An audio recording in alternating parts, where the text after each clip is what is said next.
Hi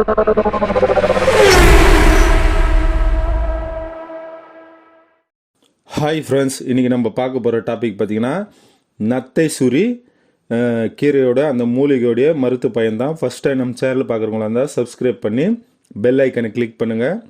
உங்கள் family and ஃப்ரெண்ட்ஸுக்கு இது ஷேர் பண்ணுங்கள். கடைசி வரைக்கும் ஸ்கிப் பண்ணாமல் பாருங்கள், அப்போ தான் உங்களுக்கு கிளியராக புரியும். வாங்க வீடியோக்குள்ளே போகலாம். ஃபஸ்ட்டு ஒன்று பார்த்திங்கன்னா உடல் சூடு தணிக்க, அதாவது ஆண்களுக்கு பெண்களுக்கு உடல் சூடு அதிகமாகிடுச்சுன்னா அதனால் நிறைய ப்ராப்ளம் வரும். அந்த உடல் சூட்டை எப்படி தணிக்கிறதுனா, நத்தை சூரியின் விதையை லேசாக வறுத்து பொடியாக்கி 1 டீஸ்பூன் அளவு எடுத்து என்ன பண்ணோம், பாலில் கொதிக்க வைத்து அதுடன் என்ன பண்ணோம், நீங்கள் பனங்கற்கண்டு சேர்த்து காலையிலையும் மாலையிலையும் குடிச்சிட்டே வரும்போது என்ன உங்களுக்கு இருக்கிற அந்த உடல் சூடு தணிந்து உங்களுக்கு நல்ல ஆரோக்கியம் இருக்கும். உங்களுக்கு வர்ற பிரச்சனையெல்லாம் வராமல் போயிடும்.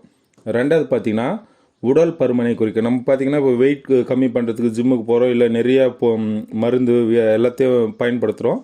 அப்படி இருக்கும்போது இந்த நத்தை சூரியும் ஒரு நல்ல மருந்தாக இருக்குது. இந்த நத்தை சூரியின் விதைகளை நீங்கள் என்ன பண்ணோம், ஒரு சட்டியில் போட்டு பொன்னிற வறுவலாக வறுத்து என்ன பண்ணோம், பொடி செய்து நீரில் கலந்து என்ன பண்ணோம், சுண்ட காய்ச்சி அதுடன் பார்த்திங்கன்னா 1 டம்ளர் பசும்பால் கலந்து 2 வேளைக்கு தொடர்ந்து நீங்கள் குடிச்சிட்டே வரணும். காலையிலையும் சாயந்தரமும் நீங்கள் அப்படி குடிச்சிட்டே வரும்போது என்னன்னா உங்களுடைய எடை குறையத்துக்கான நிறைய வாய்ப்பு இருக்குது. ஏன்னா இதெல்லாம் இயற்கை மருத்துவம், அதனால் இதில் நல்லாவே பலன் தரும்.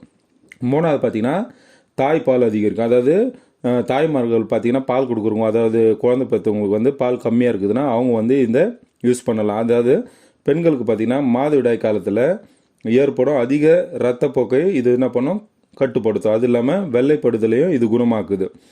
நீங்கள் என்ன பண்ணோம், 10 கிராம் நத்தை சூரி வேறு என்ன பண்ணோம், அந்த செடியோட வேறு எடுத்து 10 கிராம் அளவுக்கு அதை காய வைத்து பொடியாக்கி என்ன பண்ணோம், பசும்பாலில் கலந்து கொதிக்க வச்சு நீங்கள் என்ன பண்ணோம், குடிச்சிட்டே வரும்போது இந்த தாய்மார்களுக்கு தாய்ப்பால் கம்மியாக இருந்தால் அந்த தாய்ப்பால் அதிகமாகும். நீங்கள் குழந்தைக்கு பால் கொடுக்கறதுக்கு உங்களுடைய தாய்ப்பால் அதிகமாகும். இது ரொம்பவே யூஸ்ஃபுல்லாக இருக்கும். நீங்கள் கண்டிப்பாக பண்ணி பாருங்கள். நாலாவது பார்த்திங்கன்னா ஆண்மை பலன் அதிகரிக்கும். அதாவது நத்தசூரி விதையை நீங்கள் என்ன பண்ணோம், அரைச்சிட்டு நெல்லிக்காய் அளவு எடுத்து என்ன பண்ணோம், 1 டம்ளர் பாலுடன் கலந்து 2 வேளைக்கும் காலையில் சாயந்தரம் 2 வேளைக்கும் சாப்பிட்டே வரும்போது உங்கள் உடல் பார்த்திங்கன்னா நல்ல பலம் அடையும். ஆண்மை அதிகரிக்கும். நம்மளுக்கு இந்த நரம்பு தளர்ச்சி இதெல்லாம் நல்லா குணமாயிட்டு நம்ம உடல் நல்ல பலமாக இருந்தால் தான் நம்மளுடைய ஆண்மை அதிகரிக்கும். அதுக்கு இந்த நத்தை சூரி ரொம்பவே இந்த மூலிகை யூஸ்ஃபுல்லாக இருக்குது. அதனால் நான் சொன்ன இந்த குறிப்பில் உங்களுக்கு ஏதாவது ப்ராப்ளம் இருந்தால் நீங்கள் இதை எடுத்து நான் சொன்ன விதத்தில் நீங்கள் பயன்படுத்துங்க. அப்போ உங்களுக்கு கண்டிப்பாக உங்களுக்கு அதுலேருந்து விடுதலை கிடைக்கும். உங்களுக்கு நல்ல உடல் ஆரோக்கியமாக இருக்கும். இந்த மாதிரி பிரச்சனை யாராவது உங்கள் ஃப்ரெண்ட்ஸு அண்ட் ஃபேமிலி மெம்பர்ஸ்க்கு யாருக்காவது இருந்தால் இந்த வீடியோவை நீங்கள் ஷேர் பண்ணுங்கள், அவங்கள பயன்படுத்த சொல்லுங்கள். இது ரொம்பவே யூஸ்ஃபுல்லாக இருக்கும். ஏன்னா இது நாட்டு மருத்துவம், அதாவது இயற்கையான மருத்துவம். இது பயனுள்ளதாக இருக்கும்னு நினைக்கிறேன். நம்ம சேனலை சப்ஸ்கிரைப் பண்ணாமல் நீங்கள் பார்த்துட்டு இருந்தீங்கன்னா சப்ஸ்கிரைப் பண்ணி பெல் ஐக்கானை கிளிக் பண்ணுங்கள். அப்போ தான் நான் இது மாதிரி பயனுள்ள வீடியோக்கள் போடும்போது உங்களுக்கு உடனே வரும். தேங்க்யூ ஃபார் வாட்சிங் வீடியோ.